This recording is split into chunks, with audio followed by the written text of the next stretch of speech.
Ahora sí estoy grabando, tienes razón.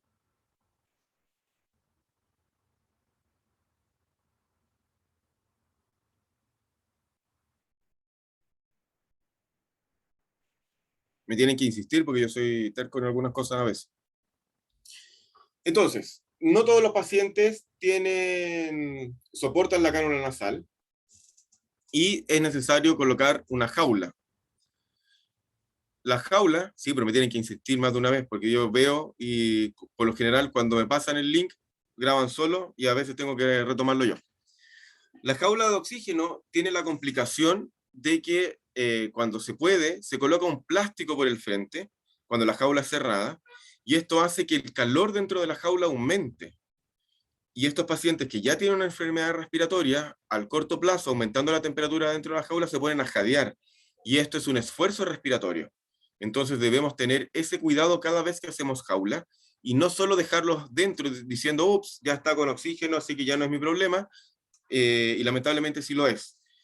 Sobre todo cuando tienen pacientes braquicefálicos. Entonces, a todos estos pacientes que se dejan en jaula de oxígeno, se debe estar evaluando el jadeo, se debe estar evaluando la temperatura del paciente y en muchas ocasiones lo que hacemos es colocar ventiladores dentro para disminuir la temperatura. Para los antibióticos, sí o sí en este caso es muy importante saber qué es lo que le han dado anteriormente. Deben ser utilizados antibióticos endovenosos, dentro de los cuales la ampicilina es una muy buena opción, pero depende de lo que hayan tomado anteriormente. Pueden dar enrofloxacino, pueden usar otros antibióticos como cefalosporina, están los carbapenémicos, pero lamentablemente va a ser importante la anamnesis. Si el paciente ya ha utilizado 2 antibióticos diferentes, yo no colocaría un tercero sin tener o intentar de hacer previo una broncoscopía con cultivo y antibiograma.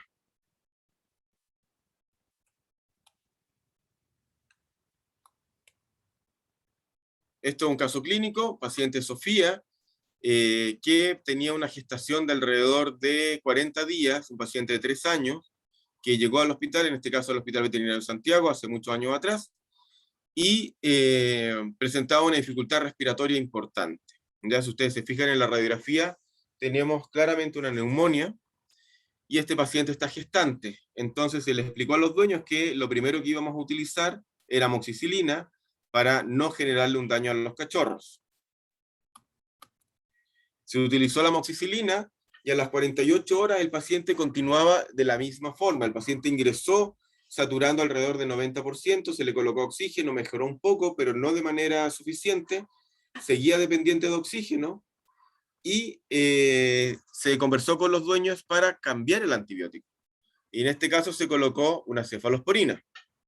Se esperó 48 horas más y el paciente clínicamente ya había mejorado, ya no estaba dependiente de oxígeno y se tomaron nuevas radiografías en la cual también en la escala de grises mejoró un poco.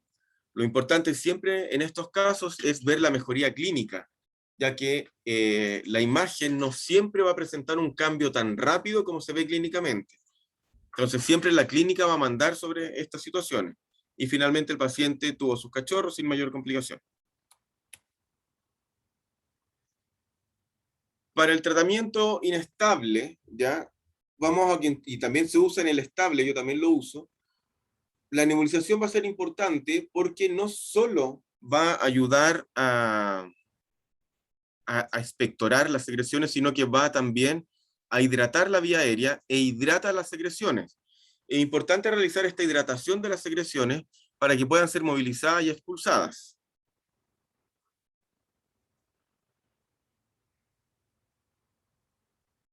Se puede hacer con el nebulizador, que por lo general en el hospital, con el paciente hospitalizado, tenemos una persona que lo persigue todo el rato. Pero en la casa, lo que yo recomiendo más es usar el vapor de ducha. El que se va a duchar, mete al perro o al gato para adentro, cosa de que esté los 15, 20 minutos, dependiendo de lo que se duche, el dueño respirando este vapor de agua. Porque nuevamente va a hidratar la vía aérea y va a hidratar las secreciones, que es lo más importante. Y de esta forma las va a poder expectorar de buena forma. Lo que está contraindicado en estos casos de neumonía son los corticoides, ya que necesitamos que el sistema inmune pueda defenderse y no producir una disminución de los agentes que están defendiéndonos. Los diuréticos también van a estar contraindicados porque el paciente necesita estar muy bien hidratado. Como les estaba comentando, si se deshidrata un poco el paciente, se deshidrata la vía aérea y esto hace que sea menos efectiva la defensa. Los antitusivos también van a estar contraindicados porque es necesario producir la tos para poder movilizar la flema fuera del tracto respiratorio. Y es por esa razón que estos 3 medicamentos, en términos generales, van a estar contraindicados. Vamos a ver estos videos, donde en el primero ustedes ven que el paciente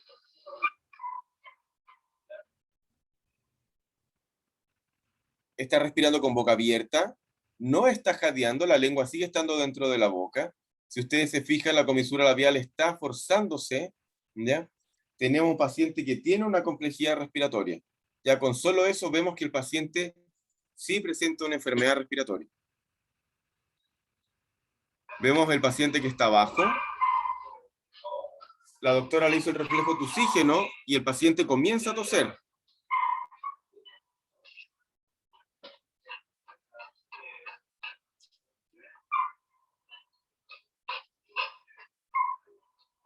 Nuevamente una tos suave, poco sonora, pero que claramente nos está indicando que tenemos un compromiso pulmonar importante. A este paciente se le tomó radiografías, tenía un compromiso difuso en todo el campo pulmonar, pero lamentablemente falleció después de 48 horas. Este paciente ya había sido tratado un mes con antibióticos.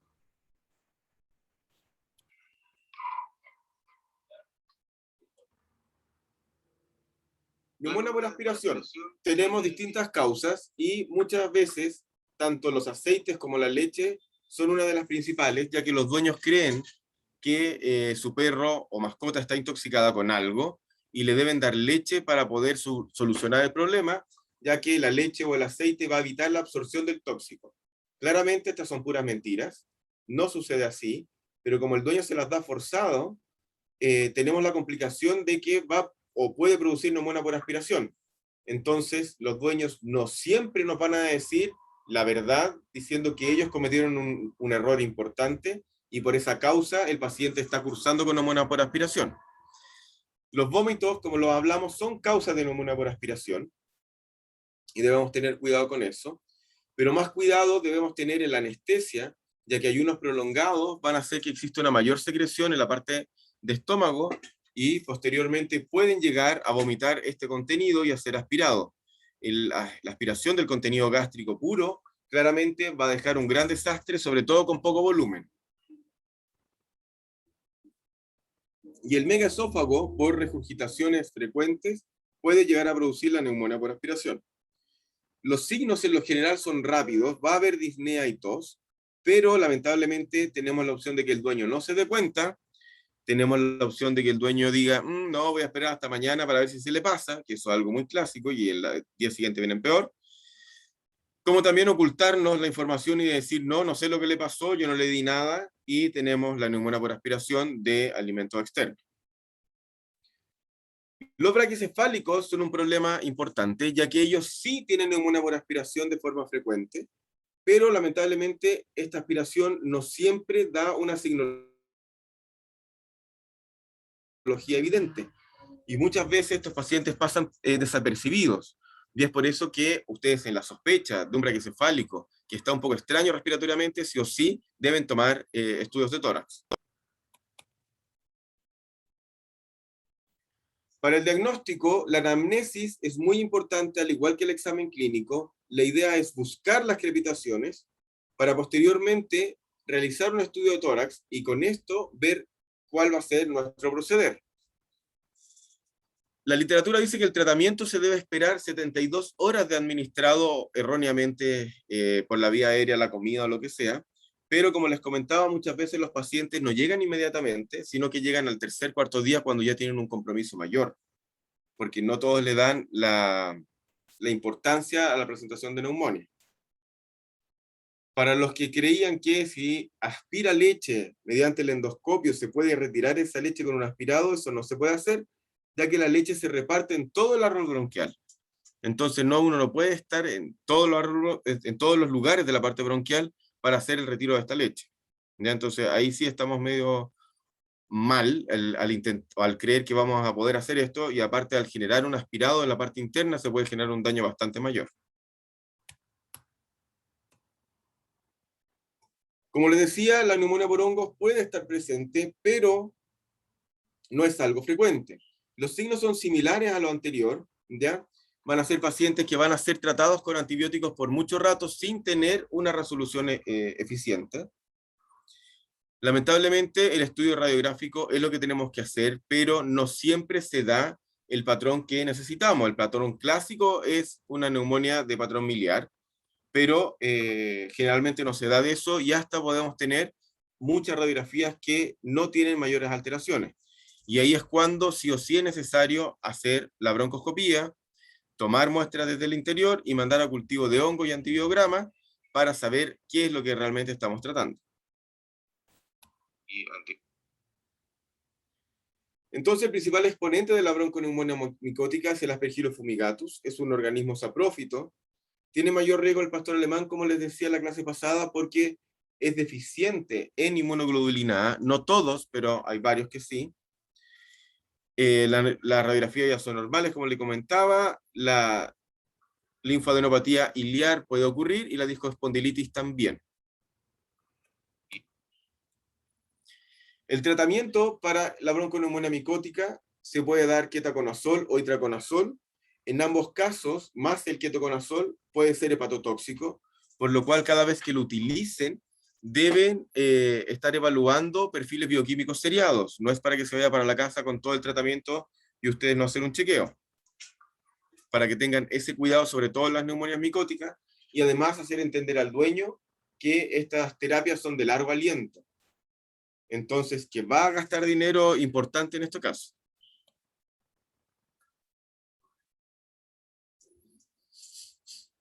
Edema pulmonar.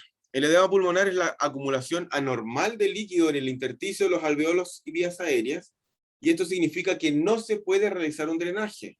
Ya el edema pulmonar no se puede sacar con una aguja. Es un signo más que una enfermedad. Entonces, el edema pulmonar se puede presentar por aumento de la presión capilar pulmonar, disminución de la presión oncótica, incremento de la presión intersticial negativa, hipodrenaje linfático, alteración de permeabilidad de membrana y el último, el idiopático. Para el aumento de la presión capilar pulmonar, el ejemplo es una sobrehidratación con suero. Para la disminución de presión oncótica, lo que tenemos es pérdida de albúmina, ya sea porque el hígado o el riñón dejó de funcionar o porque tiene una diarrea perdedora de proteínas. Incremento de la presión intersticial negativa es lo que ocurre, por ejemplo, con el síndrome de los braquicefálicos, donde aumenta demasiado esta presión intersticial negativa. El hipodrenaje linfático, que es algo que ya conocen. Y alteraciones de la permeabilidad de membrana se puede ver, por ejemplo, a la electrocución y el idiopático. Pero para hacer una diferenciación más simple, tenemos un edema pulmonar que es cardiogénico y no cardiogénico. Con el no cardiogénico, para el cardiogénico, debemos descartar la ausencia de otras alteraciones cardíacas, antecedentes de electrocución, inhalación de humo o gases tóxicos y alteraciones neurológicas. La alteración neurológica que más nos puede afectar en este caso es la convulsión, debido a que todo el paciente convulsiona. La mayoría de todos lo que hacen es colocar el anticonvulsivo y con eso dejarlo tranquilo, pero nadie lo ausculta. Entonces sí va a ser interesante auscultar para ver si ya tenemos compromiso de la parte pulmonar con esterías pulmonares.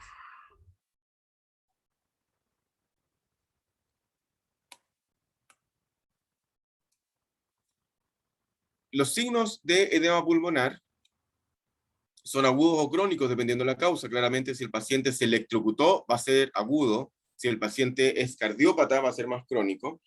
La intolerancia al ejercicio va a ocurrir en ambos. Puede existir tos seca y luego productiva porque el edema va a ir aumentando si es que no hay tratamiento. La taquipnea y posición optorneica es la forma que el paciente tiene de intentar de salvarse, pero no le ayuda mucho siempre. Y vamos a tener los crépitos. Los crépitos también ocurren en un edema pulmonar, pero como vamos a ir viendo, la auscultación del crépito es importante, porque uno, vamos a tener soplo, y dos, el crépito se va a encontrar en la zona periiliar, ¿ya? Y de esta forma nosotros vamos a saber que sí tenemos una afección por alguna causa de edema pulmonar.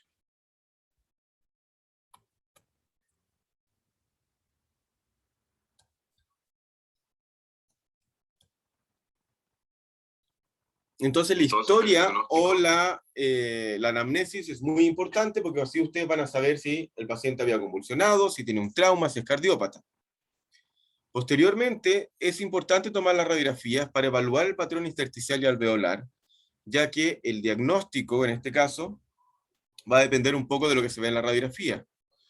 Si tenemos que la zona iliar está comprometida, muy probablemente sea un edema cardiogénico, a diferencia de lo que ocurre si es que la lesión está en la zona dorsocaudal, donde no sería cardiogénico. Y lamentablemente los gatos es cualquier cosa, significa que no hay algo definido de dónde sale la neumonía, sino que está presente y uno puede decir que existe algo.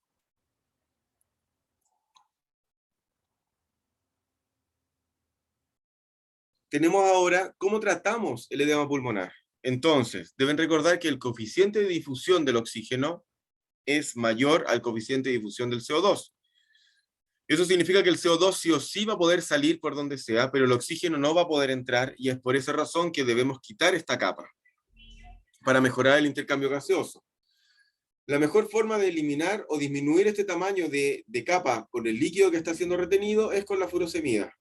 Y de esta forma se va a producir la diuresis y el paciente debiese respirar mejor. Y si llega a suceder eso, no sería necesario colocar un tanque de oxígeno, ya que el paciente puede respirar de nuevo y sobre todo el oxígeno, la molécula puede traspasar desde el exterior al interior de manera fácil y normal. Entonces, en términos teóricos, uno debiese primero colocar furosemida, evaluar y después colocar oxígeno. En términos prácticos, hacemos todo de una vez porque no sabemos si o no va a funcionar ni cuánto tiempo lleva el paciente por lo general en ese estado. Entonces, ya, lo vamos a dejar hasta acá en esta primera parte. Vamos a hacer un pequeño break y yo le voy a estar gritando en unos 15 minutos, 20 minutos más. Ya, Ya, profe, listo. profe.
Ok, vamos a continuar.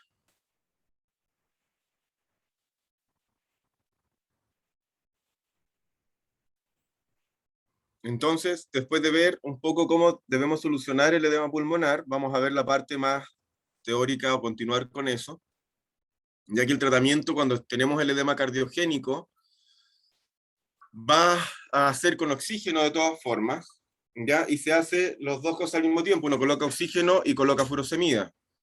Muchos de estos pacientes se deben sedar ya que tienen un mayor metabolismo debido al estrés que les provoca no estar respirando bien, pero claramente la sedación tiene que ser con cuidado, ya con algo de experiencia, porque no podemos usar cualquier tipo de sedante, ya que es cardiogénico el problema.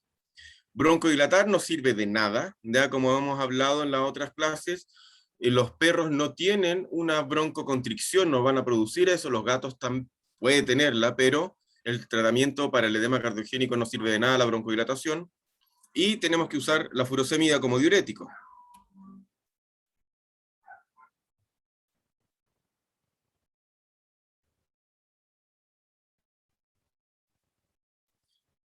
Entonces, podemos utilizar algunas dosis más conservadoras al inicio. Recuerden que debe ser que lo usemos a grandes dosis al inicio. Lo más importante es evaluar la producción de diuresis a los 30 minutos después de administrada y claramente auscultar al paciente, ya que no solo basta ver que el paciente haya orinado, sino lo importante es ver que los crépitos hayan disminuido después de la administración de la furosemida con la diuresis. Si está sucediendo eso, significa que tenemos una mejoría y podemos dar la furosemida de forma oral o seguir de forma endovenosa con algún ritmo horario, mientras llaman al cardiólogo para ajustar lo que esté sucediendo o ver el pronóstico del paciente.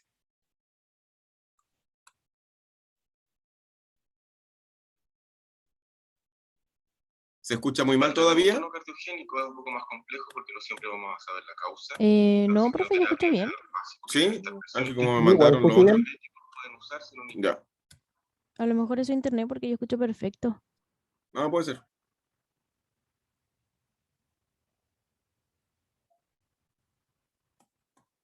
Entonces, cuando no es cardiogénico es un problema porque no sabemos cuál es la causa directa. Claramente vamos a usar oxígeno. Los diuréticos a una dosis más conservada todavía, o sea, no vamos a sobrepasar, ojalá los 2 miligramos por kilo. Bronquidilatadores nuevamente no tiene mayor sentido en estos casos. El tratamiento soporte sí, pero es parte de lo que ya hemos visto. Los antibióticos yo les diría que sí, porque como se sospecha de algún grado de inflamación, las bacterias pueden sobrecrecer. En el cardiogénico no tiene ningún sentido dar antibióticos porque viene por otra causa. Cuando no sabemos, cuando no es cardiogénico, los corticoides tienen que intentar de evaluar la causa, porque si es humo, si es electrocución, claramente nos vamos a orientar a que sí se debe usar corticoides, debemos disminuir la inflamación que se produjo. Ventilación positiva, dependiendo del caso, puede ser algo necesario. Y antes, en la antigüedad, como dirían, se utilizaban coloides, porque el coloide se supone que atrapa el líquido dentro del vascular, ¿ya? Y de esa forma se podría remover también parte del edema pulmonar que está sucediendo. Pero, como en este caso no es cardiogénico, y aunque sea cardiogénico, si existe algún grado de alteración de permeabilidad de membrana, el coloide sale del vascular, se queda fuera y va a seguir ejerciendo su efecto. Y eso significa que va a mantener el edema fuera, o sea, se va a llevar el líquido fuera del vascular y va a mantener el edema, con lo cual es bastante negativo y es por esa razón que el coloide cada vez se usa menos. De que si tenemos algún grado de alteración de permeabilidad de membrana, el coloide va a salir. Tromboembolismo pulmonar es una enfermedad que sucede, ¿ya? Y los capilares pulmonares pueden resultar obstruidos por trombos o émbolos y se impide una correcta perfusión. Esta enfermedad se asocia a otras enfermedades como cardíacas, neoplasias, filarias, glomerulopatías, pancreatitis, septicemia, enfermedades inmunomediadas. Pero lo interesante es que la manifestación clínica va a ser muy en específica y suele ser aguda. El ejemplo clásico es que un paciente va a estar con pancreatitis y de un momento a otro va a comenzar con disnea, taquipnea y taquicardia. Nosotros, como médicos, vamos a instaurar una terapia para disminuir esto, que claramente va a ser colocar oxígeno, pero lamentablemente se va a evaluar la presión, se va a hacer todo eso, se va a evaluar dolor, pero no va a haber un cambio evidente en esta signología inespecífica. Uno puede llegar a tomar radiografías, pero lamentablemente la mayoría de las veces las radiografías son normales, entonces vamos a estar sospechando de la enfermedad cuando tengamos esta manifestación inespecífica de disnea, taquipnea, taquicardia, que no soluciona colocando oxígeno, el paciente continúa con algún grado de hipoxemia y no tenemos causas a qué atribuirlas, y está asociado a alguna de las otras enfermedades que hablamos. Como les decía, se va a administrar oxígeno, pero vamos a administrar o a intentar de administrar otros medicamentos. La heparina ayuda en estos casos, pero va a ayudar a soltar los bordes del coágulo, ¿ya? No va a destruir el coágulo, que es lo que sí pueden hacer los fibrinolíticos. Pero los fibrinolíticos tienen que recordar que depende del tamaño del coágulo, es lo que va a poder ser destruido por el fibrinolítico. Lo que más vemos nosotros son tromboembolismo aórtico en los gatos, y los tamaños de los coágulos son bastante grandes. Entonces, el fibrinolítico no va a ser de gran ayuda. En la parte pulmonar deben ser menores, pero tenemos que tener en cuenta eso. Además, debemos tener en cuenta que la streptokinasa, que es el más clásico, la ampolla sale alrededor de 400 a 500 mil pesos y necesitamos más de una. Entonces, eso también limita muchas veces lo que podemos hacer. La warfarina también es un medicamento que se ha utilizado en estos casos. Después tenemos como objetivo de utilizar este tipo de tratamiento es mantener prolongar los tiempos de tromboplastina parcial, prolongados en 1,5 a 2 veces los valores normales, y es muy importante tener estos resultados pronto, ya que muchas veces, si el resultado es entregado en 24 horas, de verdad no podemos estar utilizando este tipo de medicamentos. Tiene que ser algo entregado durante el día. Y también se ha asociado al uso de aspirina como antiplaquetario, pero no es tan seguro la utilidad que tenga la utilización de este medicamento.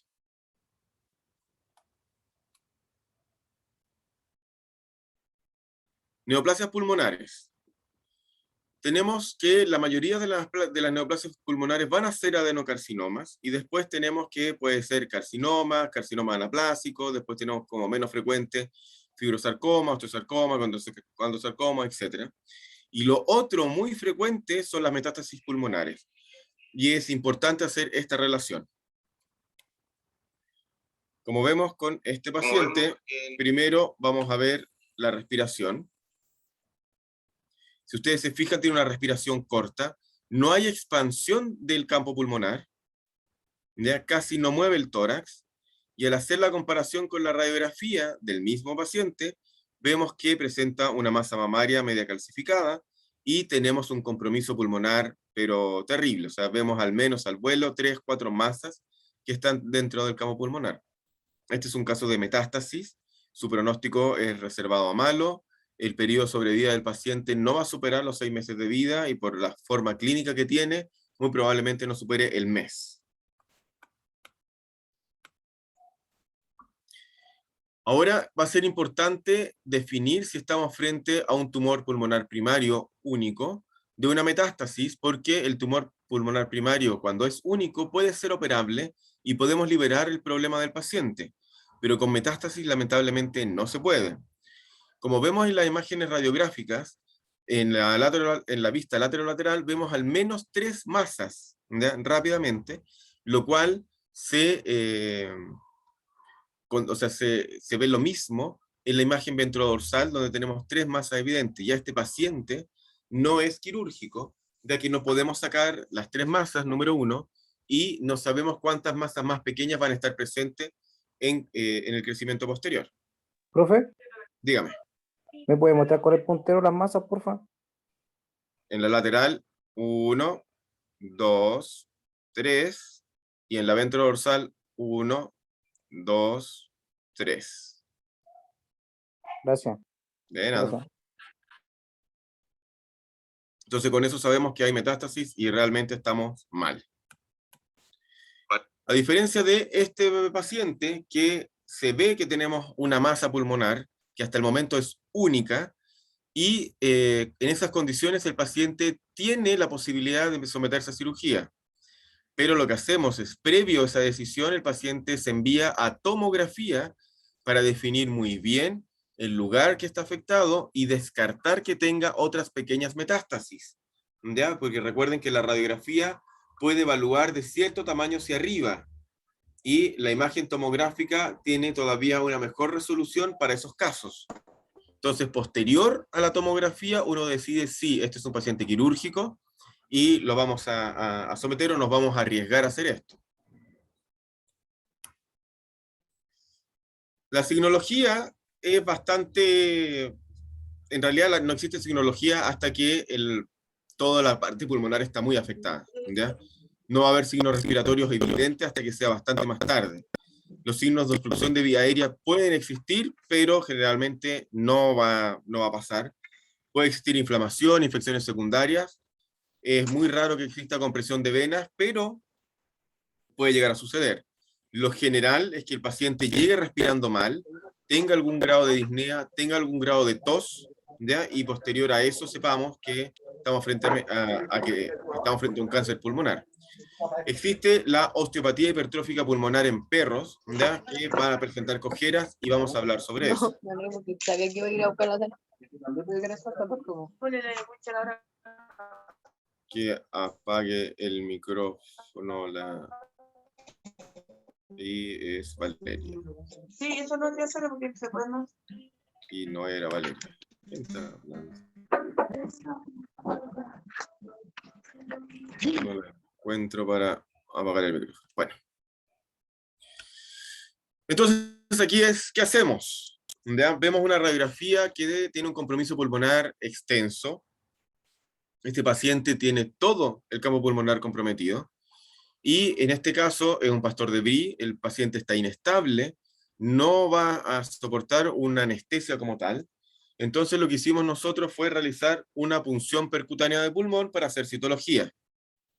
Lamentablemente este paciente, para variar, ya había estado tratado hace un mes con distintos antibióticos sin tener una resolución, pero con esta imagen tenemos únicamente 2 sospechas, ¿ya? Y una de ellas es cáncer. Entonces realizamos la citología del paciente, hicimos el tratamiento, pero lamentablemente a las 48 horas el paciente ya había fallecido y el diagnóstico final era un carcinoma.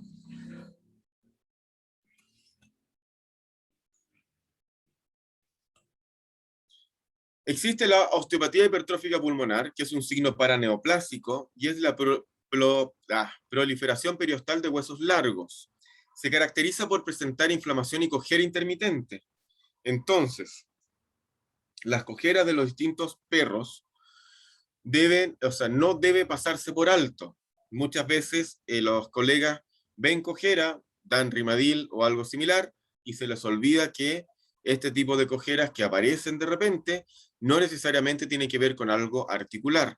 Entonces no debemos subestimar esta signología porque si la imagen radiográfica es algo similar a lo que se ve en pantalla, es una osteopatía hipertrófica pulmonar y significa que tenemos tumor en vejiga, metástasis pulmonar o tumor en esófago.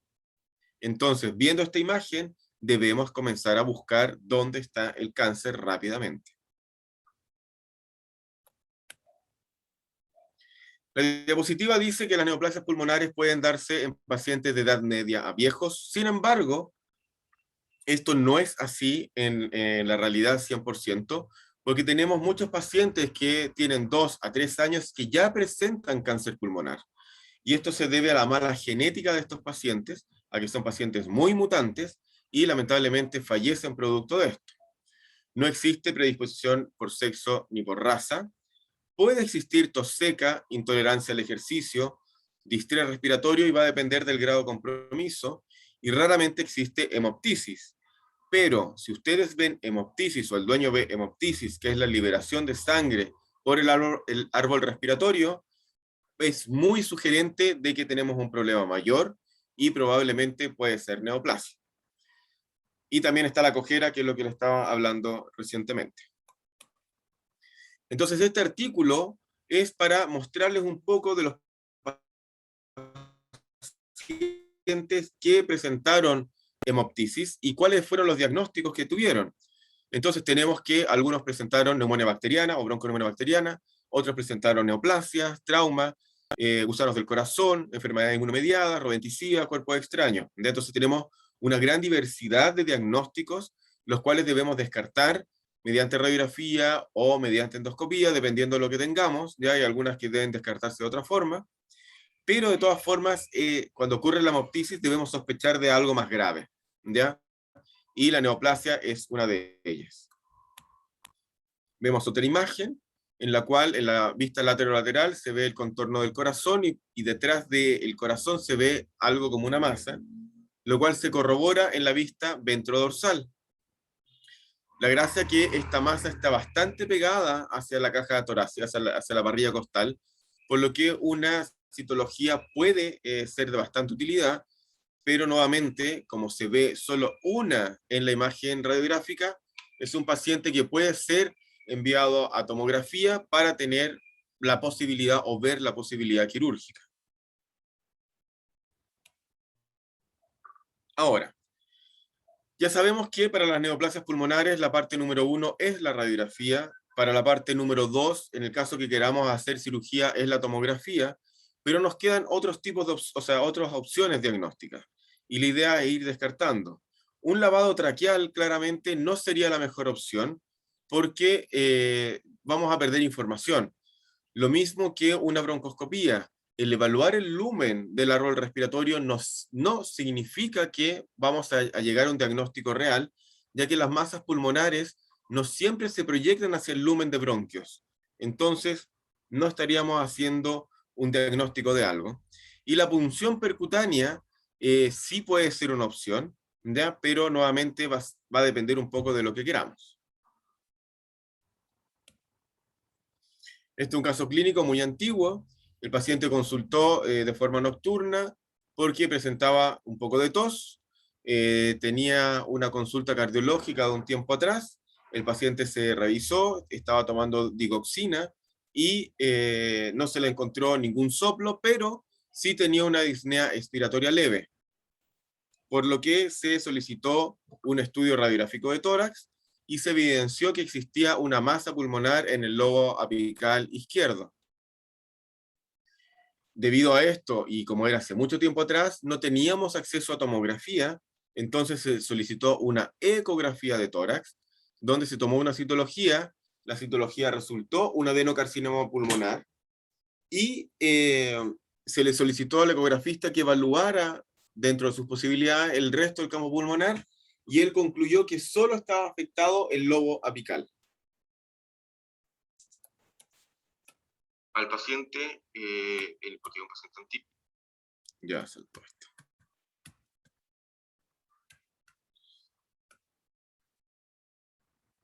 Y vemos ahora, justo en la preparación de la cirugía, cómo está esta respiración, que si ustedes se dan cuenta es una respiración muy forzosa, que si solo hubiese sido el lobo apical el afectado, no debiésemos tener este tipo de respiración. Claramente en ese momento yo no tomé en cuenta esto, y lo mandé a cirugía igual, pasó a cirugía, y el cirujano lo que encontró fue que todo era lo mismo, no había pulmón sano, no había forma de reconocer estructura, todo el pulmón era muy friable, ¿ya?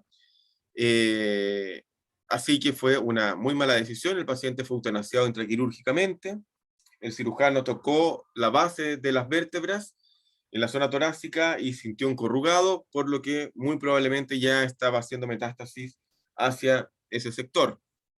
Si hubiésemos tenido la tomografía, claramente este paciente no hubiese sido operado, porque se hubiese identificado que todo ese hemitórax estaba afectado, ¿ya? Y no solo la parte apical, que era lo que se había, como entre comillas, confirmado mediante la ecografía.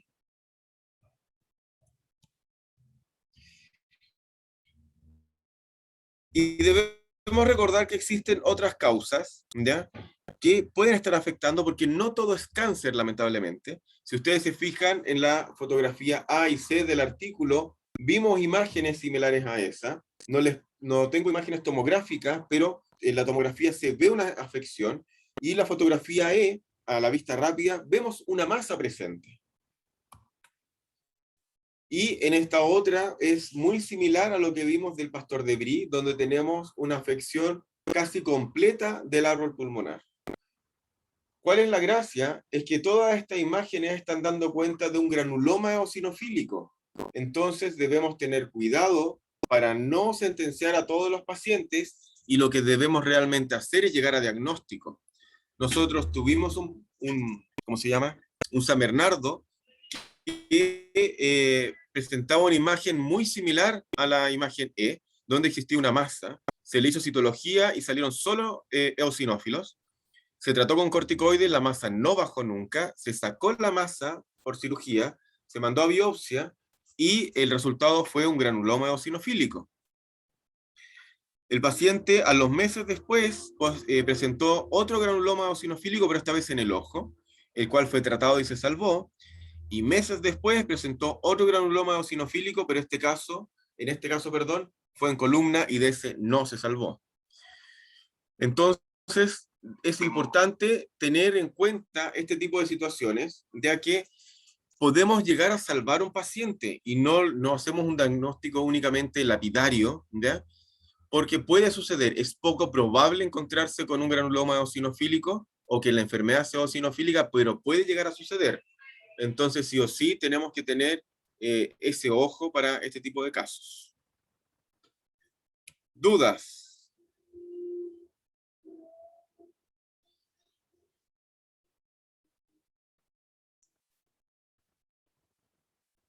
No, profe, está claro. Ya, voy a colocar la otra presentación.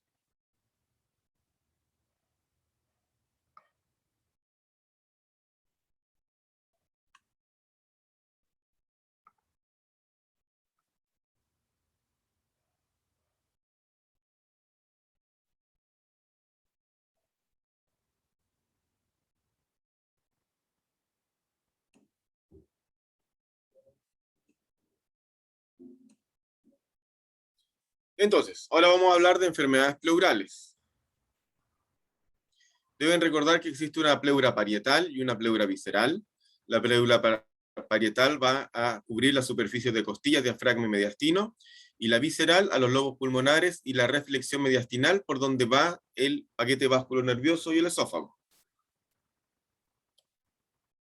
Y entre las pleuras existe un pequeño espacio con una pequeña cantidad de líquido que evita el roce de estas pleuras. Entonces, al igual que el edema pulmonar, el derrame pleural también se va a producir o se puede producir por un aumento de presión hidrostática, en la cual un ejemplo fácil es la sobrehidratación.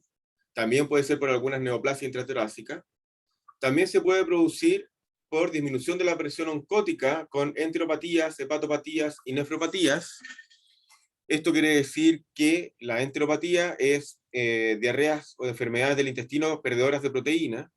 La hepatopatía es que el hígado ha perdido función, y las nefropatías son que el riñón ha perdido función y se filtra la albúmina y se pierde directamente. También puede ocurrir por alteración de permeabilidad de membrana con causas infecciosas, uremias, pancreatitis, por neoplasias y por hemorragia directa. Entonces, la signología del derrame pleural, nuevamente puede existir la posición obtorneica. Ya vemos como el gato tiene la posición obtorneica en este caso, el cuello estirado, el gato agachado y los codos abiertos. Puede existir disnea inspiratoria, asincrónica o restrictiva dependiendo de el compromiso pulmonar que se presente, al igual que la cianosis, que va a depender mucho de cuánto es el compromiso que tiene. La fiebre lo mismo, vamos a ver que el piotórax es una enfermedad que presenta fiebre. Y cuando existe derrame, los sonidos respiratorios van a estar apagados, al igual que los cardíacos, y cuando percuten el tórax va a ser un sonido submate.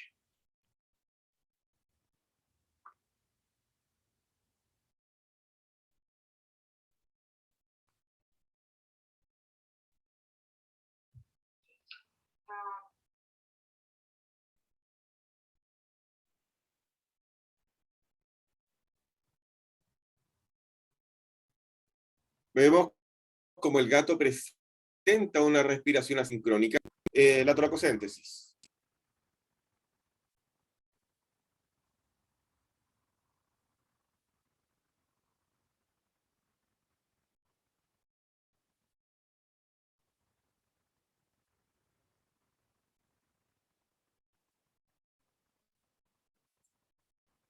Entonces, frente a un derrame pleural, donde el examen físico clínico da cuenta de que tenemos una disnea o una respiración asincrónica, lo primero a realizar es la toracocéntesis. Y posterior a ella es lo que debiésemos tomar, que son las radiografías, no antes de eso, porque si es así, lamentablemente la radiografía no tiene ningún valor. Cada vez que se hace una toracocéntesis, deben tener la precaución de tomar citología, de tomar cultivos, y después de eso evaluar si es que realmente es necesario hacer una biopsia o no. Y al mismo tiempo hacer el análisis de líquido, que es lo que vamos a ver un poco más ahora. Con la ecografía ustedes pueden guiar o guiarse para identificar dónde va a estar el mejor lugar para realizar la toracocéntesis, y con la toracoscopía pueden intentar de realizar una mejor biopsia de pleura. Ahora, para la toracocéntesis van a necesitar mariposa, llave de 3 pasos, jeringa, tubos con y sin EPTA, medio de transporte para cultivo y antibiograma, y se debe puncionar entre el séptimo y espacio intercostal o las uniones condrocostales. Tal como lo muestra el dibujo, se puede realizar de esta forma. Y lo más importante es que una vez que hagan la punción, deben colocar la mariposa o la bránula que se está mostrando ahí lo más paralelo a la caja torácica, porque si está perpendicular, una vez que el pulmón se empiece a expandir de nuevo, lo van a empezar a puncionar y lo van a herir, y claramente pueden producir después un neumotórax producto de esto. Vamos a ver algunos videos donde se está realizando la toracocéntesis de este paciente. Claramente lo están haciendo bien, pero sin las medidas de seguridad, están todos sin guantes, y se está extrayendo un líquido cero sanguinolento desde el tórax del paciente. Es un paciente grande, ya si ustedes se fijan un poco flaco, y por esas características muy probablemente estamos hablando de cáncer. Después vemos el gatito que está abajo, y el gato no está viendo cómo escaparse, sino que está con su posición optorneica, cuello estirado, no apoya el esternón y los codos abiertos. Y a este mismo gatito le estamos realizando la toracocéntesis, y ustedes ven cómo se le está extrayendo un líquido de color amarillento fosforescente, con lo que su principal prediagnóstico es la peritonitis infecciosa felina.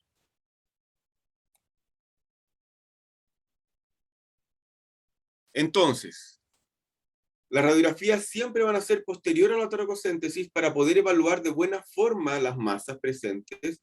También se puede evaluar si es que quedó algo de líquido que esté encapsulado.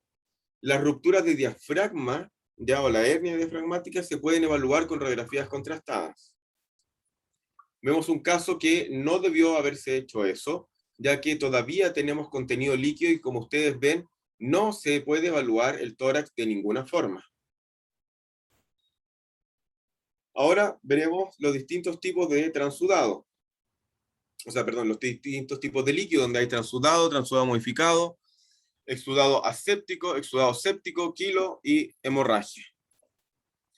El transudado es algo que es transparente y claro, hay pocas células, bajo en proteínas, baja densidad, pueden haber macrófagos, linfocitos, células mesoteliales, pero se orienta más a hipoalbuminemia, con las causas que describimos anteriormente. Después tenemos el transudado modificado, donde tenemos una densidad levemente mayor, también las proteínas y células, pero ya se empiezan a asociar a distintas enfermedades más importantes, como enfermedades cardiológicas, neoplasias, ruptura de diafragma, torsión pulmonar. Después tenemos el exudado no séptico, que en cada una de ellas va a ir aumentando la densidad de proteínas y células. Y dentro de esto está la peritonitis infecciosa felina, donde tenemos un líquido viscoso, ya con fibrina de color amarillo. No hay tantas células, pero sí hay más proteína, hay globulinas. Puede verse con uveitis anterior, y en el caso de presentar este líquido en tórax y en abdomen con ascitis, de las mismas características, sí o sí, vamos a estar frente a una peritonitis infecciosa felina. El exudado no séptico también se puede dar con neoplasias, que es lo mismo que nosotros estábamos viendo con el otro paciente canino. Y si se fijan, no es secreción, pero el líquido que se está extrayendo es similar a lo que estábamos viendo. En el caso del gato, cada vez que suceda esto, va a ser o se va a sospechar de un linfoma mediastinal. Y en el caso del perro que estaba siendo drenado, puede ser un adenocarcinoma o una metástasis de carcinoma. Y es por eso la importancia de enviar la citología, porque la citología van a ver las células neoplásicas. En el análisis de líquido la proteína va a ser variable. Tenemos que tener ojo porque muchas veces la característica macroscópica puede ser similar a un kilo. El kilo tiene características lechosas. Y también en la citología se van a ver los linfoblastos. La diferencia con el exudado séptico, que es más turbio, tiene más flóculos, puede ser amarillo, cafezoso, rojizo, dependiendo de varios factores, pero la característica principal es el olor a muerto o a podrido que tiene este líquido que se extrae de tórax, porque está hecho de bacterias. Entonces va a tener mayor densidad, mayor proteína, mayor célula, van a existir neutrófilos degenerados, fagocitando bacterias, y es el clásico piotórax. Las causas de piotórax puede ser la extensión de la enfermedad pulmonar, una ruptura del mediastino, una ruptura del esófago, pero lo más general es por trauma, sea por mordida, sea porque le clavó la uña donde se hizo una pequeña lesión y la piel cicatrizó y dejó todas las bacterias dentro, y al cabo de una semana se empieza a acumular una cantidad de pus importantísima. La vía hematógeno-linfática puede ser, pero como lo hemos hablado, es muy poco frecuente.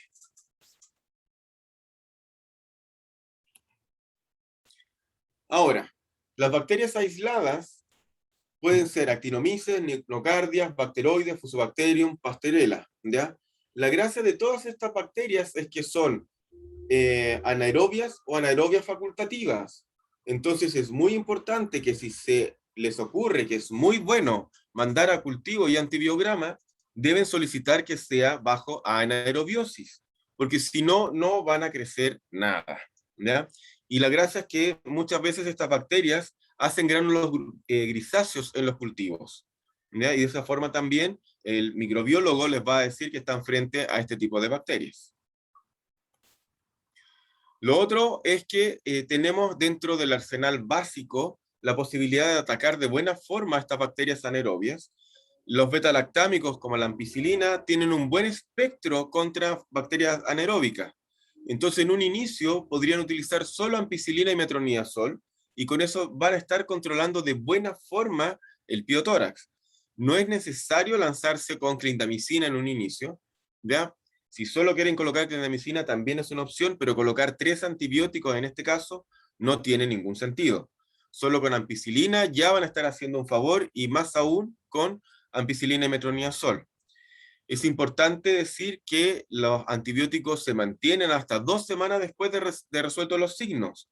No es que el paciente se mejore y ustedes a los 5 días ya le estén cortando el antibiótico, son 2 semanas. Ahora, estos pacientes presentan un absceso en tórax, por lo cual debe lavarse. Y para hacer este lavado se colocan tubos de toracotomía y tienen que evaluar si es unilateral o bilateral. Y mediante estos tubos se va a hacer lavados con suero fisiológico de entre 20, o sea, de 10 a 20 ml por kilo. El suero debe estar a temperatura corporal porque la van a colocar en el tórax. Si está frío, van a enfriar al paciente. La literatura dice dejar 1 hora, pero va a depender mucho de cómo el paciente soporte el líquido. Los gatos por lo general soportan bastante líquido en la parte torácica, a diferencia de los perros. Y la idea es dejar 1 hora y después sacar nuevamente, hacer la limpieza del el tórax. Se va a ir reabsorbiendo lo que queda de líquido. Algunas personas en algún momento se les ocurrió que era bueno colocar antibióticos dentro de la cavidad torácica, y ahí cuando se les ocurra hacer eso, deben recordar si el antibiótico necesita o no una activación primaria por el hígado, ya que la mayoría lo necesita, y 2, si el antibiótico va a ser activo frente a secreción, hasta secreciones biológicas, porque la mayoría no lo son. Pueden usar heparina. Se va a sacar el tubo cuando la producción del día sea menor a 3 ml por kilo, ¿ya? Y, o que la citología vaya bajando, no existan neutrófilos con bacterias. Quilotórax, que es otro líquido que se puede acumular en tórax, es un líquido opaco, lechoso, que puede también tener un color crema rosado, dependiendo si pincharon algún vaso sanguíneo. Tiene mayor proteína, mayor densidad, mayor célula. Van a existir linfocitos pequeños. Puede cursar con anorexia también el paciente. Ese es el clásico color que tiene el quilotórax, es bien lechoso, como leche condensada. Pero la gran gracia es que este quilotórax no presenta olor a muerto, y en realidad no presenta ningún olor. Entonces es relativamente fácil su diagnóstico macroscópico. Lo ideal siempre es que envíen citología, porque uno siempre puede errar macroscópicamente. Los kilos van a tener una alta cantidad de triglicéridos, no va a ser tanto en colesterol. Tiene la gran gracia el quilotórax de ser bacteriostático, entonces no es necesario colocar antibióticos. Va a producir tos porque el kilo inflama las pleuras, y como recuerdan, la pleura tiene receptores para tos. Y dice poco común en gato, pero lamentablemente nosotros al menos lo hemos visto más en gatos que en perros. Y dentro de las causas pueden ser anormalidades del conducto torácico, por trauma en cirugía, por inflamaciones o lesiones granulomatosas, pero lo más común que vemos es por linfomas, o sea, por neoplasias, y por cardiopatías, y es por eso que vemos más gatos, porque tenemos muchos gatos cardiópatas, en los cuales con tratamiento cardiológico vienen una vez al mes a drenarse, y con eso mantienen su vida, ¿ya? Y en el caso de las neoplasias, cuando el linfoma mediastinal crece, obstruye el ducto torácico, empieza con el kilo, y haciendo la terapia de quimioterapia, va a reducir la masa y el quilotórax se va a ir. Está el idiopático y también por linfagiestasia y trombosis. Hemos tenido solo 2 perros con quilotórax idiopático, y en este caso era un Fox Terrier, que era el más clásico, que duró varios meses. La dueña era muy comprometida, hizo de todo con este paciente, le hizo tomografía, encontramos un pequeño lugar por donde ocurría la filtración que no era abordable quirúrgicamente, y por esa razón se cerró el ducto torácico en la parte abdominal, lo cual no resultó porque habían caminos colaterales, ya se disminuyó la producción de kilo, pero no fue 100%. Después hicimos el cierre del ducto torácico en la parte, ¿cómo se llama?, torácica, y al parecer esta covariante de la linfa iba mucho más allá. El perro siguió formando kilo, le hizo dieta, que es lo que vamos a ir viendo ahora. Hizo dieta para no acumular grasas, ya, porque en este caso los animales deben ser alimentados con 0 grasa, y ahí uno se da cuenta que en realidad muchos de los alimentos tienen contenido graso y es súper difícil alimentarlos sin grasa. Voy a retroceder un poco. Entonces, el tratamiento va a ser la causa subyacente, como les dije, las neoplasias con quimioterapia, la parte cardíaca con el tratamiento que deje el cardiólogo, y en el trauma es conservativo y o cirugía. Ahí está el paciente, otro paciente siendo drenado. En el idiopático, muchas veces se tiene que colocar tubos de tórax. El caso que le estaba contando del Fox Terrier estuvo por lo menos 2 semanas con tubos de tórax haciendo drenaje, mientras se le daba la dieta baja en grasa, se realizaba la cirugía y la dueña encontró el Benorutón, ¿ya?, que se utiliza para no tener una absorción de grasa y para movilizar a los macrófagos. Pero a pesar de todo el esfuerzo que hizo la señora, lamentablemente no dio el fruto positivo, ya que el paciente vivía en el campo y se escapaba y cazaba conejos, ¿ya? Entonces, lamentablemente hizo todo, encontró los medicamentos, hizo la dieta baja en grasa y el paciente de todas formas no logró sobrellevarlo de buena forma. El quirotórax produce una pleuritis fibrosante y constrictiva. Esto significa que va a hacer que la pleura se arrugue y se estreche, con lo que el tórax no va a poder aumentar su tamaño. Va a producir un engrosamiento de la pleura visceral. Hay una disnea restrictiva al final y se puede ver con los bordes de los lobos redondeados o con algún grado de atelectasia. Tenemos cuando existen hemorragias, ya que claramente puede ser una secreción sanguinolenta que no siempre coagula y va a depender de qué es lo que sucedió. Claramente va a existir proteínas, células y una citología similar a la sangre. Puede deberse a trauma, pero el trauma, cuando existe hemorragia activa en tórax, los pacientes generalmente no llegan vivos a la clínica. Desórdenes de hemostasis es más frecuente y esto es con rodenticidas, puede ocurrir también en neoplasia en torsión pulmonar. Vemos ahí cómo se está drenando un gatito, donde sale solo sangre. Entonces, en el hemotórax, claramente depende de la signología, o sea, de la causa. Puede existir un shock hipovolémico y va a siempre ser necesario administrar fluido a estos pacientes. Ahora, el hemotórax por trauma, sí o sí necesita transfusión o se va a morir, pero lamentablemente el hemotórax por una intoxicación con rodenticida también necesita transfusión. Siempre sangre fresca, porque en el caso del rodenticida necesitamos tener los factores de coagulación presentes, pero además, como la sangre nunca llega rápido, lo que podemos hacer en el intertanto es hacer una autotransfusión para continuar con los glóbulos rojos dentro del vascular y de esa forma no entorpecer o comprometer de mayor forma al paciente.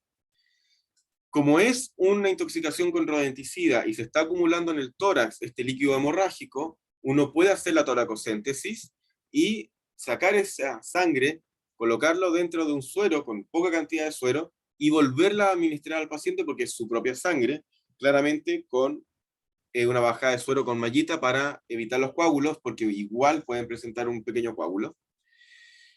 Y de esta forma, dar tiempo al paciente para que se mantenga con vida mientras llega la sangre real a transfundir, la sangre fresca para transfundir. Y con eso vamos a ir ayudando al paciente. Una vez que llega la sangre fresca y el paciente no tiene una dificultad respiratoria, lo que queda dentro del tórax lo podemos dejar porque los vasos linfáticos van a hacer toda la reabsorción. Neumotórax, tenemos dos tipos, abierto y cerrado. El abierto es cuando existe un trauma directo en la caja torácica y cuando ocurre eso lo que tenemos que hacer es rápidamente tapar y bloquear esa zona. El cerrado es cuando se rompe el parénquima pulmonar sin haberse roto la caja torácica y esto funciona como una válvula. Cada vez que existe inspiración, esta válvula se abre y entra aire y cuando existe la expiración, la válvula se cierra y el aire queda dentro del tórax. Y esto en el tiempo va haciendo que se llene más de aire y no se pueda expandir finalmente el campo pulmonar. Entonces, entra aire, y eso va a hacer un aumento de presión intrapleural, lo cual disminuye el retorno venoso y disminuye el llene cardíaco por las venas venosas, o sea, por las venas pulmonares, y disminuye el output. Con lo cual el paciente va a presentar una menor perfusión. Va a haber colapso pulmonar y es una urgencia. Vemos nuevamente lo que no se debe hacer. Este paciente tiene un neumotórax importante y se les ocurrió tomar una radiografía. Siempre todo eso es posterior. Ahora, en el neumotórax puede existir taquipnea restrictiva, va a ser una respiración muy rápida. Puede existir cianosis dependiendo del compromiso pulmonar. La percusión es timpánico. Se debe hacer la toracocéntesis y el tratamiento va a ser quirúrgico. En estos casos también se puede pensar en colocar tubos de tórax, pero va a depender un poco de la cantidad de aire que estén sacando. Si en la primera toracocéntesis sacaron 1 litro de aire y ha pasado 1 hora y el paciente presenta complicaciones nuevamente y sacan 1 litro o más, claramente el paciente es candidato a colocar un tubo de tórax para hacer de mejor forma la maniobra no estar funcionando de forma constante al paciente y dar tiempo a que el cirujano y anestesista logren llegar y de esa forma lograr sobrellevar el problema. Vamos a ver algunos videos. Si ustedes se fijan, este paciente presenta una disnea expiratoria. Vean cómo mueve el tórax, tiene una respiración cansada. ¿Ya? Este paciente presenta una enfermedad pulmonar. Este paciente presentaba cáncer.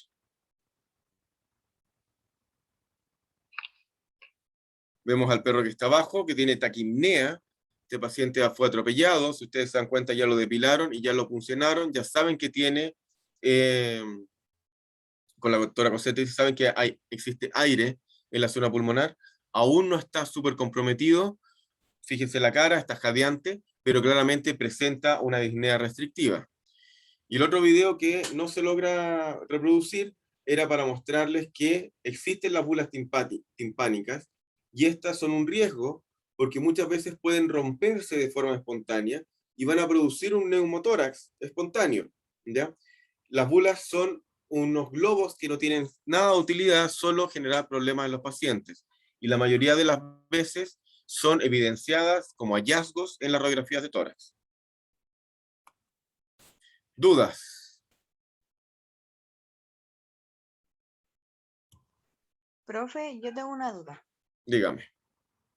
¿Cómo usted cuando dice respiración restrictiva, a qué se refiere? Que se restringe la amplitud de la caja torácica. ¿Como una respiración corta? Es que las respiraciones cortas son restrictivas por lo general. Va a depender de cuánto no tú, sino que el paciente pueda expandir. Pero todas las respiraciones que son cortitas suelen ser restrictivas. Ah, ya, a eso se refiere. Ya, gracias. Sí.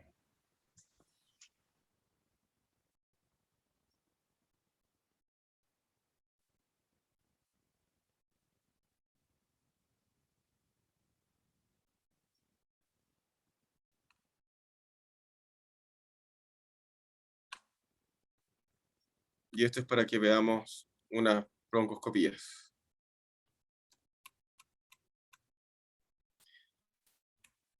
Entonces, voy a salir un poco. Fíjense en la mucosa de los bronquios, tiene hiperemia, está irritado e inmediatamente ven secreciones en todo el árbol bronquial. Donde se mueve el endoscopio, en este caso donde yo me muevo el endoscopio, existe secreción. Ya esta es una bronquitis crónica que está contaminada, radiográficamente no se veía mayores alteraciones, pero el paciente presentaba tos.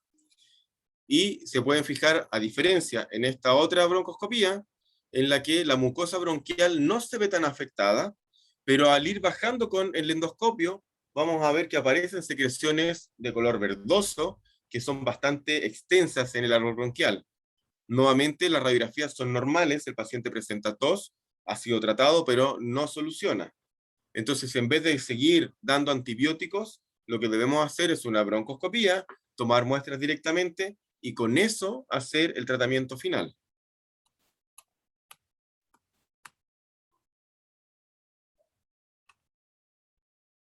Otra broncoscopía donde vean cuál es el compromiso de la mucosa respiratoria.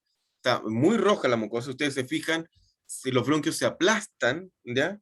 Y salen secreciones de ella. Entonces, eso es broncomalacia, pero fíjense en la alteración que tiene el bronquio. En este caso, siempre la broncoscopía va a ser de beneficio. Y en este otro, era un paciente que presentaba problemas de coagulación, se había consumido en rodenticida, y miren cómo en el bronquio empieza a salir sangre, ¿ya? Y no es de poca cantidad. Lamentablemente este paciente sí falleció a las pocas horas de realizar la broncoscopía.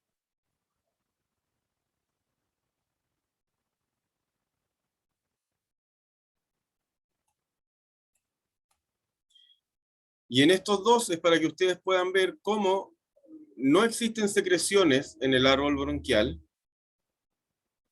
pero estos pacientes presentaban tos, son bronquitis crónica, existe algún grado de inflamación, pero en todo lo que se está recorriendo el árbol bronquial no hay secreciones. Entonces, esta es una bronquitis crónica que es más inflamatoria, ¿ya? Y no se pudo hacer un lavado porque claramente no hubo secreción que lavar para hacer una recuperación. Está todo bastante dentro de lo normal, existen signos inflamatorios, ¿ya? Pero no hay secreción. Entonces, es por eso importante en algunos casos realizar la broncoscopía, porque no en todos va a ser necesario agregar como locos antibióticos, sino que dar un tratamiento más efectivo. Ahora sí, dudas.